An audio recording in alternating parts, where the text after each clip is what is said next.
নমস্কাৰ বন্ধুসকল, মই হিৰেন।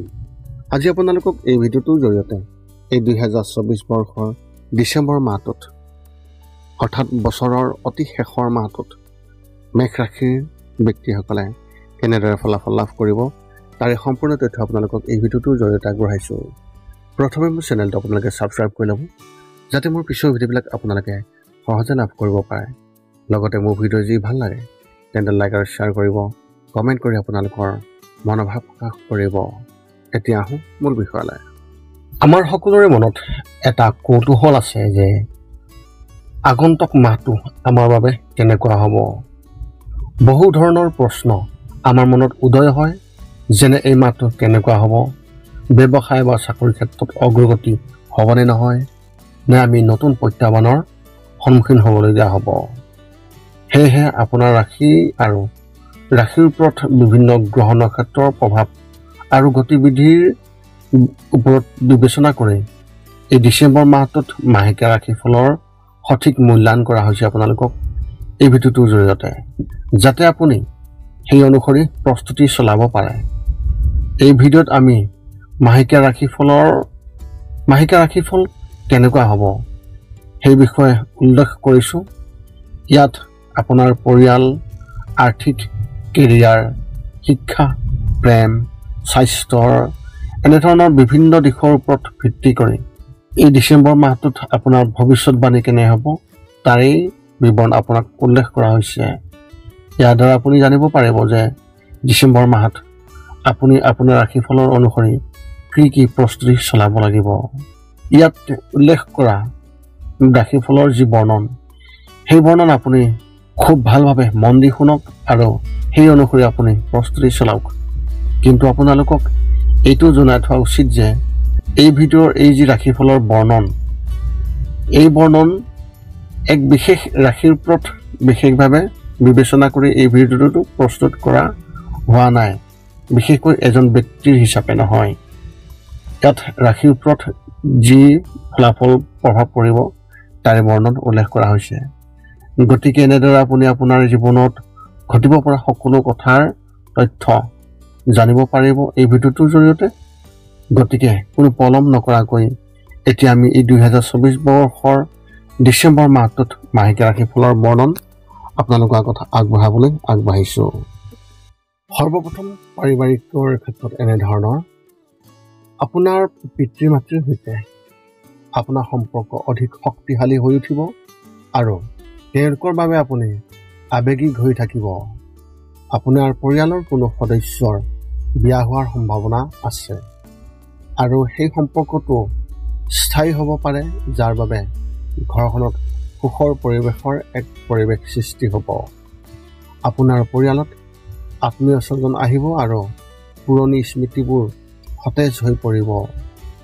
মাহৰ শেষৰ ফালে আপোনাৰ ঘৰত কোনো ধৰ্মীয় অনুষ্ঠানৰ এক অনুষ্ঠান হোৱাৰ সম্ভাৱনা দেখিবলৈ পোৱা গৈছে। আপোনাৰ ভাই ভনীসকলে আপোনাক সম্পূৰ্ণৰূপে সমৰ্থন কৰিব, যাৰ ফলত আপোনাৰ সম্পৰ্কবোৰ শক্তিশালী হ'ব। লগতে আপোনাৰ পৰিয়ালৰ কোনো সদস্যই নতুন চাকৰি পোৱাৰ সম্ভাৱনাও প্ৰবল দেখিবলৈ পোৱা গৈছে। ব্যৱসায় আৰু চাকৰিৰ ক্ষেত্ৰত এনেধৰণৰ, এই মাহত আপুনি আৰ্থিক দৃষ্টিকোণৰ পৰা চাবলৈ গ'লে আৰ্থিকভাৱে আপুনি সজাগ হ'ব লাগিব।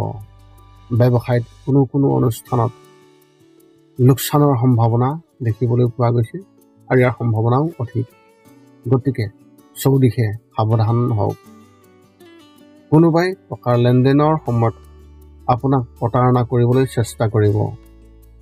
এনে পৰিস্থিতিত কাৰোবাৰ পৰা টকা লৈ থকাতে সদায় গণনা কৰি ল'ব। ব্যক্তিগত খণ্ডত কাম কৰা ব্যক্তিসকলে নতুন প্ৰত্যাহ্বানৰ সন্মুখীন হ'বলগীয়া হ'ব পাৰে, যাৰ বাবে তেওঁলোকৰ মানসিক চাপ থাকিব। আপোনাক আপোনাৰ ছিনিয়ৰ অফিচাৰ অৰ্থাৎ আপোনাৰ ঊৰ্ধ্বতন অফিচাৰে আপোনাৰ কামত সুখী যেন নালাগিব। ইয়াৰ বাবে আপুনি তেওঁলোকৰ দ্বাৰা বিশেষ কাৰণত আপুনি কথা শুনিবলগীয়া হ'ব পাৰে বা আপুনি গালি শুনিবলগীয়া হ'ব পাৰে। শিক্ষা আৰু কেৰিয়াৰ ক্ষেত্ৰত এনেধৰণৰ, বিদ্যালয়ত অধ্যয়ন কৰা ছাত্ৰ ছাত্ৰীসকলে বিশেষকৈ ক্ৰীড়াৰ ওপৰত অধিক মনোনিৱেশ কৰিব, যাৰ ফলত তেওঁলোকৰ সৃষ্টিশীলতা বৃদ্ধি পাব উচ্চ শিক্ষা গ্ৰহণ কৰা ছাত্ৰ ছাত্ৰীসকলে নিজৰ বাবে নতুন কিবা এটা কৰাৰ সুযোগ পাব আৰু তেওঁলোকে তাৰ পৰা চেষ্টা কৰিব বিশেষ এটা লাভ কৰিবলৈ।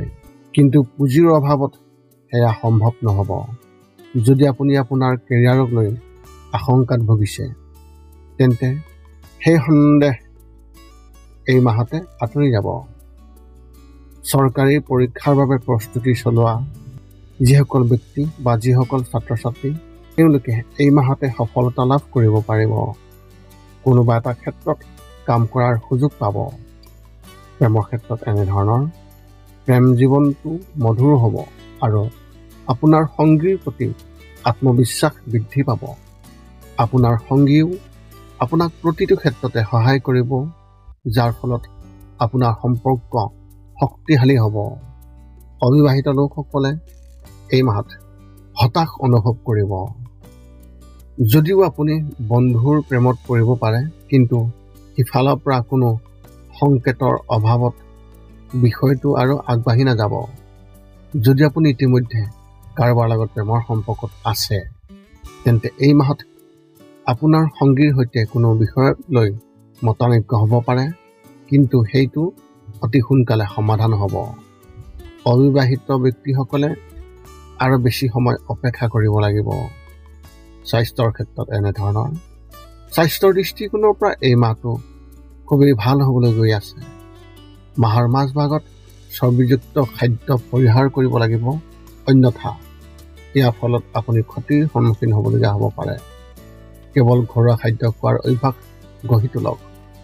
মেদবহুলতাত ভুগি থকা ব্যক্তিসকলে কিছুমান স্বাস্থ্যজনিত সমস্যাত অশান্তি পাব পাৰে, যদিও সেইবোৰ বেছি দিন নাথাকিব।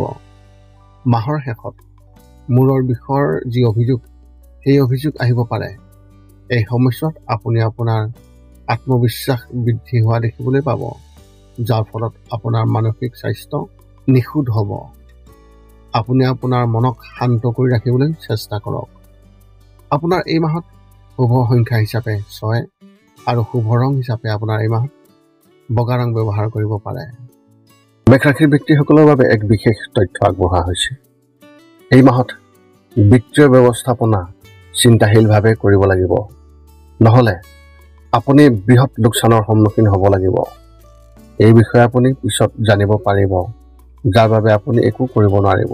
গতিকে এই মাহত হ'লেও আপুনি ধন সম্পত্তিৰ সম্পৰ্কীয় বিষয়টো সিদ্ধান্ত লোৱাৰ আগতে নিশ্চিতভাৱে আপোনাৰ বয়োজ্যেষ্ঠসকলৰ লগত এবাৰ আলোচনা কৰাটো অত্যন্ত ভাল হ'ব।